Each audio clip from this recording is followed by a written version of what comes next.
Kementerian Kesehatan lewat Direktorat Jenderal Pengendalian dan Pencegahan Penyakit telah mengeluarkan edaran yang ditujukan ke semua dinas kabupaten, dinas provinsi kabupaten maupun balai kekarantinaan kesehatan yang dulu orang biasa kenal dengan KKP, dan juga laboratorium kesehatan masyarakat.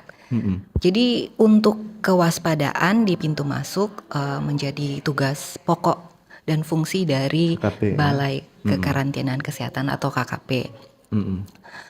Di situ sudah diarahkan apa yang dilakukan, tapi pada intinya yang dijalankan sekarang itu beda dengan di masa COVID.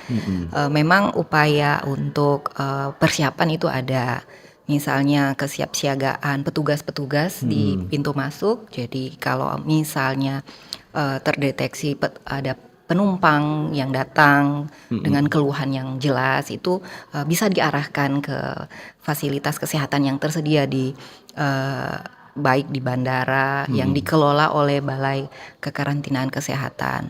Nah, untuk deteksi yang bisa dilakukan paling hanya ada suhu saja, tidak sama dengan yang di COVID, tidak ada screening, tidak ada juga pemberian vaksin di pintu-pintu masuk. Tapi untuk pelaku yang saya tahu terakhir, untuk pelaku perjalanan dari luar negeri itu mereka kalau datang wajib mengisi kartu deklarasi kesehatan. Jadi nanti di situ ada anjuran, misalnya kalau pulang misalnya dari jalan-jalan ke Afrika kemudian sampai di Indonesia, wajib mengisi pernyataan bahwa sehat, dan nanti ada anjuran dalam waktu 21 hari sesudah tiba di Indonesia, kalau ada keluhan sakit dianjurkan untuk ke fasilitas kesehatan. Baik.